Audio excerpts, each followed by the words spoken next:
La decisión del PIT-CNT de impulsar una reforma constitucional para modificar el sistema de jubilaciones vigentes embretó al Frente Amplio. El lunes de la semana pasada, la mesa política del Frente Amplio aprobó por unanimidad una propuesta del presidente de la coalición, Fernando Pereira, para dar libertad de acción a los sectores y a las bases. Ahora, esa postura debe ser refrendada en el plenario nacional que está convocado para el 14 de octubre.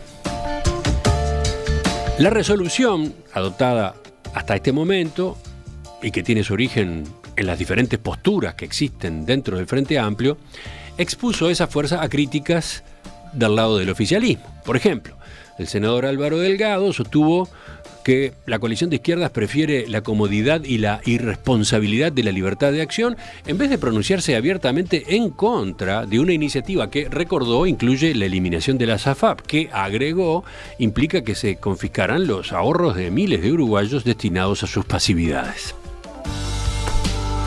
En paralelo a esta polémica, adentro del Frente Amplio, una comisión está redactando un instructivo con los límites que tendrá la libertad de acción si efectivamente se confirma. Según consignó la diaria, el texto no permitiría que se recolectaran firmas a favor de la consulta popular en los comités de base para conservar efectivamente la neutralidad. Ese documento también debe ser votado en el plenario del 14 de octubre. Bueno, ¿cómo sigue esta discusión adentro del Frente Amplio? Vamos a conocer un caso, vamos a conocer una postura. Estamos con el diputado Gustavo Olmos, de Convocatoria Sereñista Progresistas. Diputado Olmos, buen día, gracias por acompañarnos. Buenos días, un gusto estar charlando con ustedes.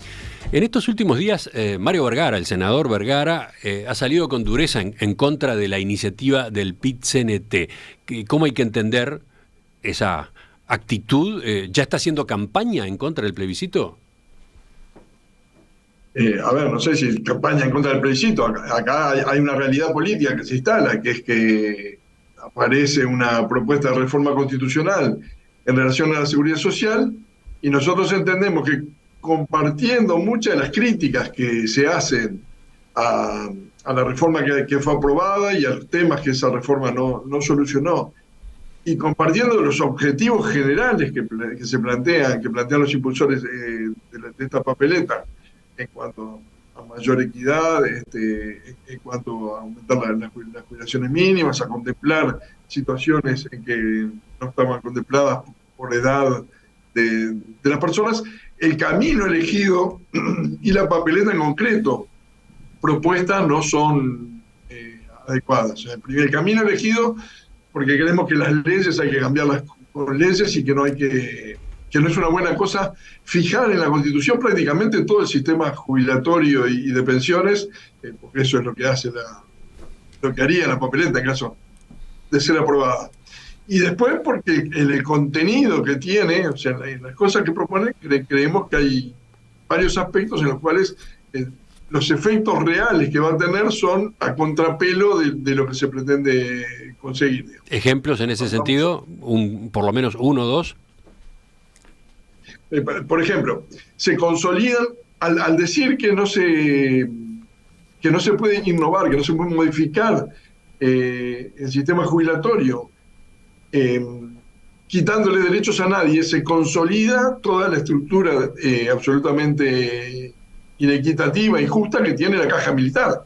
Porque la caja militar es parte de del sistema jubilatorio, y lo que diría la Constitución es que eso no puede ser modificado en términos de quitarle derechos.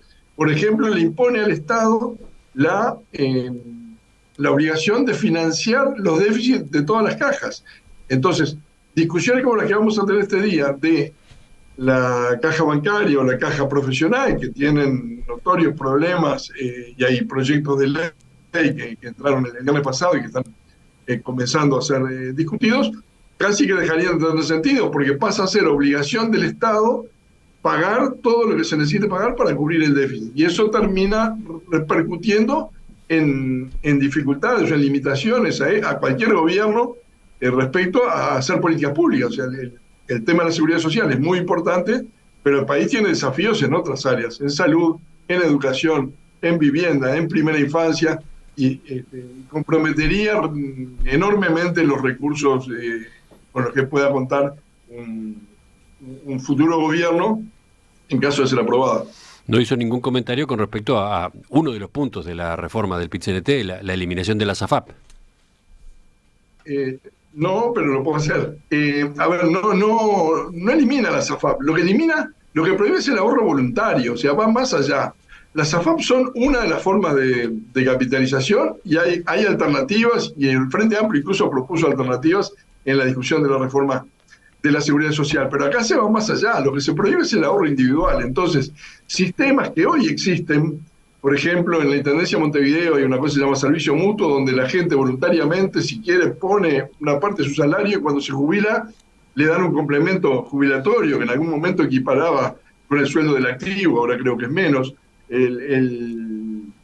La construcción tiene un fondo que está creado con un aporte de los obreros y aporte de las empresas que tienen el mismo fin, y hay otras, y esas, incluso las de ahorro voluntario, pasarían a ser inconstitucionales. Y el Frente Amplio en su programa y en todos los programas anteriores, pero también hay que estar discutiendo ahora, entiende que el pilar de ahorro individual es uno de los 3 componentes que tiene que tener un sistema jubilatorio, o sea, un componente solidario que cubre a la gente aún una prestación mínima, aún en el caso de que no haya hecho aportes suficientes, un componente de reparto y un componente en el cual yo construyo mi propio retiro.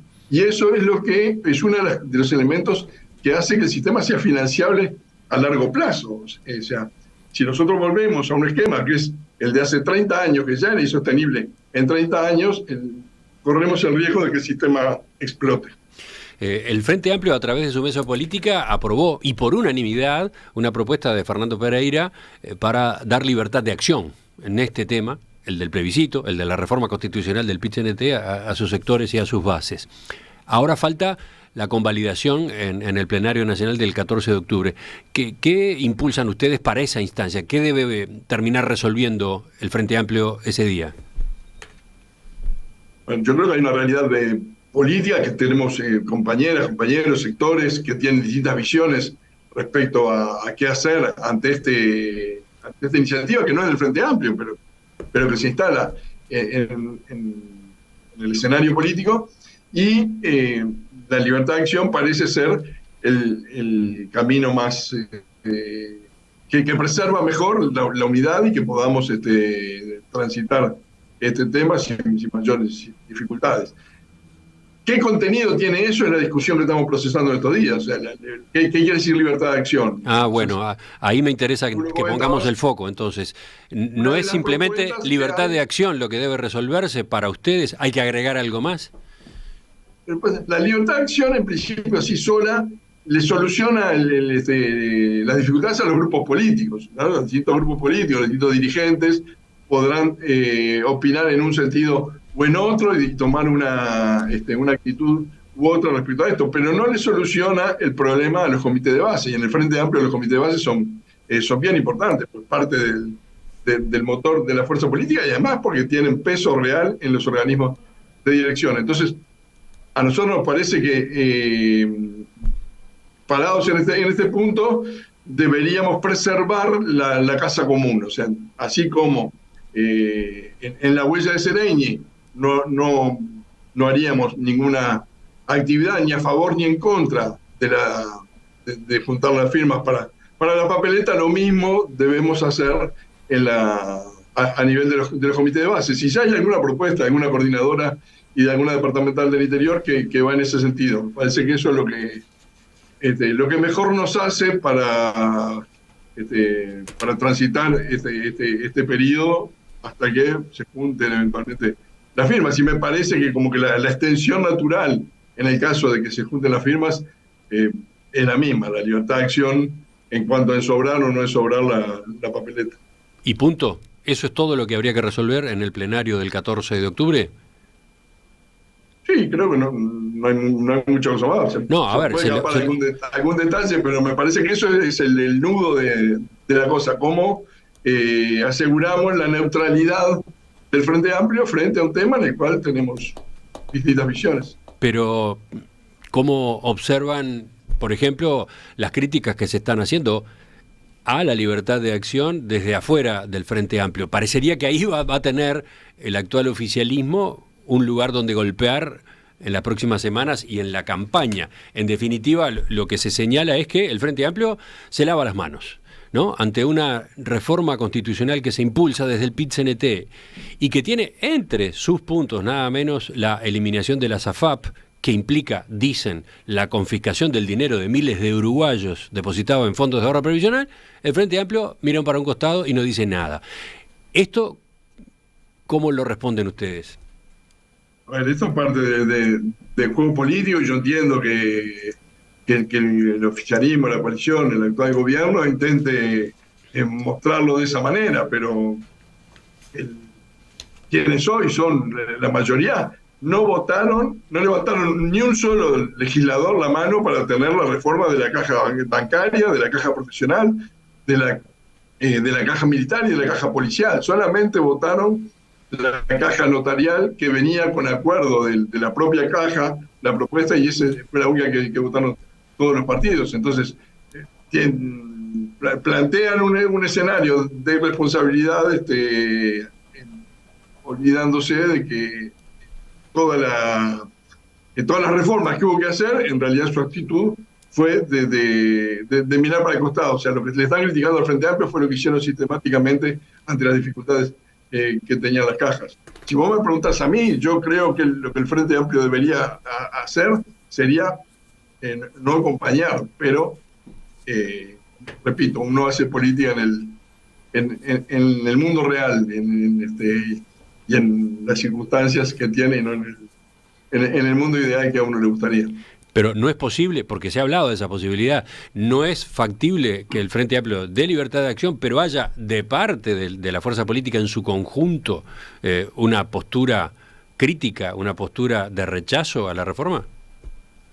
Es que me parece que es en algún sentido contradictorio. Si el Frente Amplio toma una posición sobre cualquier tema, a favor o en contra, no tiene mucho sentido dar libertad de acción. Eso se usa a nivel parlamentario, eventualmente, que la bancada de diputados y senadores define apoyar o no apoyar un determinado proyecto, y un determinado sector o algún parlamentario dice, bueno, yo en esto pido poder votar distinto del Frente Amplio, y se evalúa y por unas mayorías especiales se puede habilitar. Pero me parece que en temas así generales y tan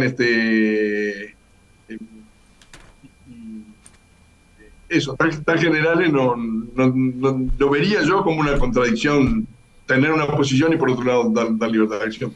O sea que ustedes no van a hacer ningún planteo de ese estilo. No, se lo pregunto teniendo en cuenta la visión crítica que tienen ustedes de la reforma que se impulsa y justamente lo que esa reforma, en caso de aprobarse, implicaría de condicionamiento para un eventual nuevo gobierno del Frente Amplio, ¿no? El condicionamiento que implicaría desde el punto de vista, por ejemplo, de las cuentas públicas, la dificultad que implicaría, por ejemplo, por toda la complicación de el traspaso del dinero de los fondos de ahorro previsional al Banco de Previsión Social, el fideicomiso, la lectura que se puede hacer de que eso es una confiscación, las demandas individuales que el Estado recibiría, las demandas de las propias AFAP que irían por el lado del lucro cesante, etcétera, ¿no? Todo ese paquete a la fuerza política no le resulta indiferente. A ver, todo eso es así, es parte del problema. Yo no diría que a la fuerza política le resulta indiferente. Lo que pasa es que tenemos ese público y notorio distintas visiones sobre todos estos asuntos. Yo creo que más allá de la adjetivación o del título que uno le ponga, la papeleta lo que dice es eso, dice los fondos que están hoy en cuentas individuales, y como estaban en cuentas individuales, a nadie se le ocurrió en el 2002, en plena crisis, manotearlo, porque todos asumíamos que no era plata del Estado, sino que era plata de cada uno de los trabajadores y de las trabajadoras, van a un fondo común. Eso tiene consecuencias en la construcción de la prestación. También tiene consecuencias, por ejemplo, en que deja de ser heredable. O sea, si yo hoy muero, que no tengo hijos menores, estoy divorciado, entonces no hay pensionistas. Como no hay pensionistas, los fondos que yo tengo acumulados los heredan mis hijos. Eso, en la medida que va a una bolsa, dejaría de suceder. Tiene problemas de diseño en muchas dimensiones. Por eso, a eso iba, ¿no? A un eventual nuevo gobierno de Frente Amplio le generaría un escenario especialmente arduo, ¿no? A un nuevo gobierno de cualquier partido le generaría un escenario particularmente arduo. Pero además, como uno espera, y es compromiso del Frente Amplio, que hacer un proceso de recuperación del salario real, hacer un proceso de mejora de recuperación de lo que los trabajadores han perdido durante estos años. Entonces eso, como las jubilaciones se ajustan por el índice medio de salarios, también va a agregar mayor presión fiscal. Ahí se refiere a otro de los puntos de la reforma que se está impulsando. Las cajas profesionales, las cajas paraestatales se funden con esta papeleta. ¿Por qué? Porque dice que todos los trabajadores que ingresan a la actividad a partir del 1 de diciembre del 2023, eso deriva de la ley aprobada hace unos meses, pasan a aprobar 100% del BPS.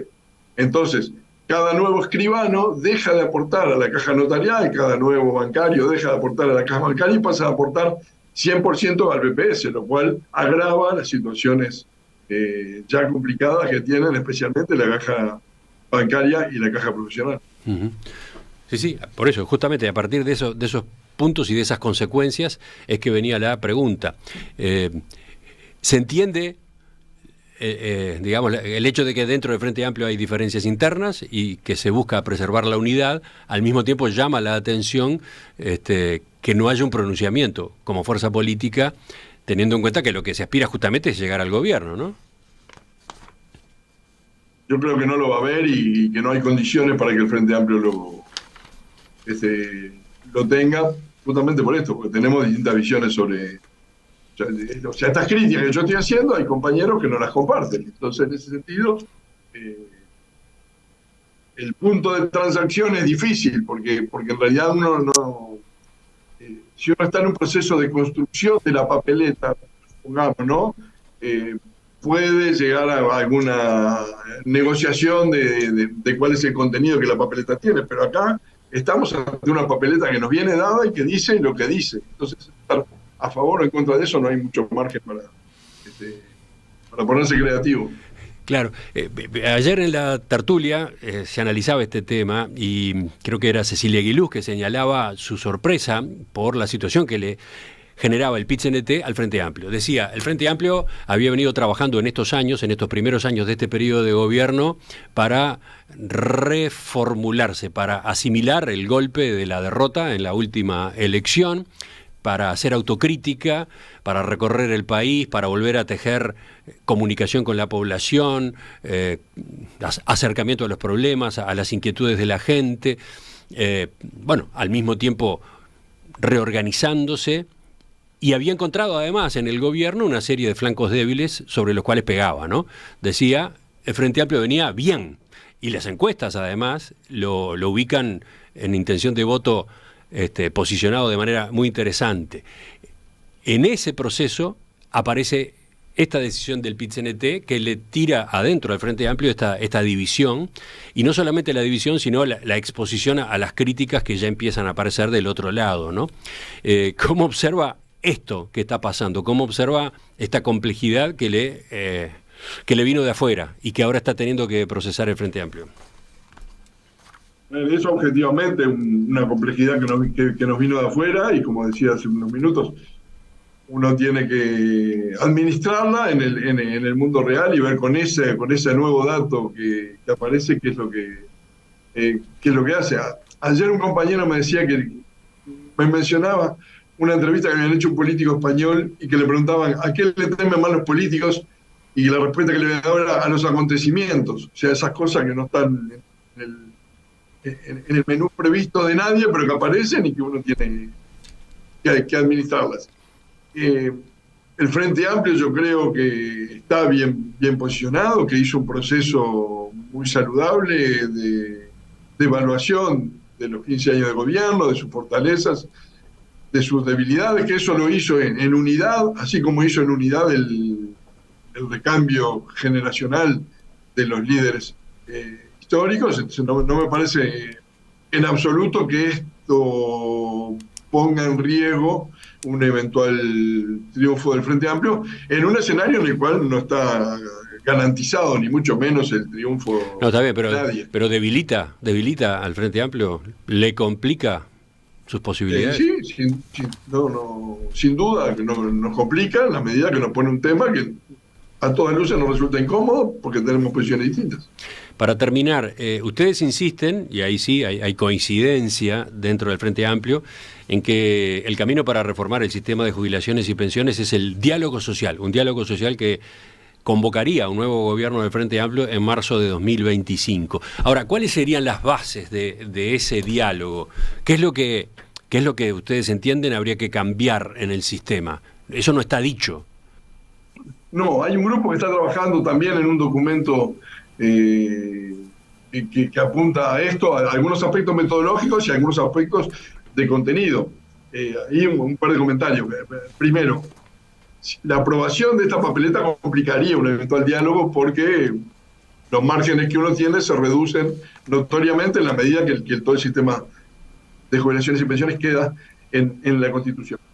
Y lo segundo es, no tiene mucho sentido convocar a un diálogo con una propuesta muy cerrada. Entonces el Frente lo que está tratando de hacer es identificar o poner en papel los grandes desafíos que tiene un sistema de seguridad social. Entonces, por ejemplo, un problema que tenemos es la financiación. Históricamente los sistemas de jubilaciones se basan en un aporte obrero y patronal basado en una relación de trabajo asalariado, o sea, de gente empleada en una determinada empresa.